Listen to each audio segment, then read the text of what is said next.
নমস্কার সম্মানীয় দর্শক মণ্ডলী, শিক্ষক সাথী, পার্শ্ব শিক্ষক, এসএসকে, এমএসকে, ভোকেশনাল, শিক্ষাবন্ধু, কর্মবন্ধু, আইসিডিএস, আশা সহ সমস্ত স্তরে সর্বস্তরের স্থায়ী অস্থায়ী সরকারি কর্মচারী বৃন্দ 2026 বিধানসভার ভোটের আগে নবান্ন বাজেট পেশ করবে। বাজেট পেশের জন্য, বাজেট অধিবেশনের জন্য প্রস্তুতি একবারে তুঙ্গে। প্রথমেই আবেদন করি সরকারের কাছে, এই বাজেট হোক জনমোহনী। এই বাজেট প্রত্যাশা পূরণ করুক, রাজ্য সরকারি কর্মচারীদের ডিএর প্রত্যাশা পূরণ করুক। এই বাজেট প্রাথমিকের প্রধান শিক্ষকদের যে ইনক্রিমেন্ট বঞ্চনা তার প্রত্যাশা পূরণ করুন। এই বাজেট পার্শ্ব শিক্ষক, এসএসকে, এমএসকে, ভোকেশনাল, শিক্ষাবন্ধু এদের যে কম বেতনে খাটানো হচ্ছে তাদের প্রত্যাশা পূরণ করুন। এই বাজেট আশা অঙ্গনারী কর্মীদের প্রত্যাশা পূরণ করুন। পারবে কি এই বাজেট দীর্ঘদিনের বঞ্চনা পূরণ করতে? আমরা সেটা দেখতে পাবো এই বাজেট পূরণ করবে কিনা। তবে দীর্ঘদিনের যন্ত্রণা, বঞ্চনা, প্রত্যাশা পূরণ করার সময় এসছে রাজ্য সরকারের। ভোট বড় বালাই, সেই কথা মাথায় রেখে আশা করা যায় 2026-এর যে ভোট অন অ্যাকাউন্ট বাজেট পেশ করবে রাজ্য সরকার, তাতে সবার কিছু না কিছু আপতিযোগ থাকবে। আর 5 মাস বাকি নেই ভোটের। বাজেটের দিনক্ষণ নবান্ন শুরু করে দিয়েছে। বাজেট অধিবেশন সাধারণত ফেব্রুয়ারি মাসে হয়। এই পরিস্থিতিতে রাজ্যের বিভিন্ন দপ্তরকে বাজেট অধিবেশনের প্রস্তুতি নিতে একগুচ্ছ নির্দেশিকা পাঠিয়েছে নবান্ন।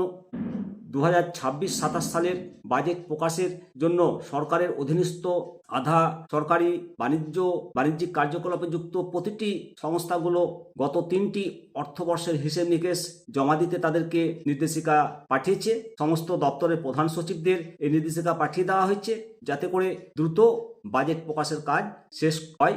বাজেট প্রকাশের যে প্রস্তুতি নির্দেশিকা মেনে সমস্ত দপ্তরের যে প্রশাসনিক নিয়ন্ত্রণাধীন এবং সংযুক্ত তালিকায় থাকা পাবলিক সেক্টর আন্ডারটেকিং কর্পোরেশন সমস্ত স্তরের প্রয়োজনীয় আর্থিক বিবরণী তালিকা পাঠানোর জন্য প্রয়োজনীয় পদক্ষেপ নিতে বলা হয়েছে। এবং বিজ্ঞপ্তিতে রাজ্যের নির্ধারিত পোর্টালের মাধ্যমে 2026-2027 সালের বাজেট প্রকাশ এবং সংকলন করার জন্য একটা সময়সীমা নির্দিষ্ট করে দেওয়া হয়েছে। আগামী 24শে ডিসেম্বরের মধ্যে বাজেট প্রকাশনার প্রস্তুতি যে তথ্য সেটা জমা দিতে নবান্ন নির্দেশ দিয়েছে এবং নির্দেশিকা অনুসারে সমস্ত ডেটা অর্থ দপ্তরের পোর্টালে আপলোড করতে হবে।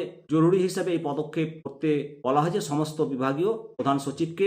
এসআইআরের কাজের জন্য যাতে সরকারি উন্নয়নে কোনো বিঘ্ন না ঘটে, সেজন্য প্রশাসনিক বৈঠকে একাধিকবার নির্দেশ দিয়েছেন রাজ্যের মাননীয় মুখ্যমন্ত্রী। 26শে নির্বাচনের আগে মানুষের বাড়িতে উন্নয়নের পাঁচিল পৌঁছে দেওয়ার নির্দেশ দিয়েছেন তিনি।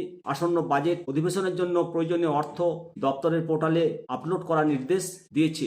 আশা করব সমস্ত বিভাগীয় দপ্তর, যে সমস্ত দপ্তরগুলোর কথা বললাম, তারা সেই চিন্তাভাবনা মাথায় রেখে এই সমস্যাগুলো সমাধানের এখন দেখা যাক কতদূর কি হয়।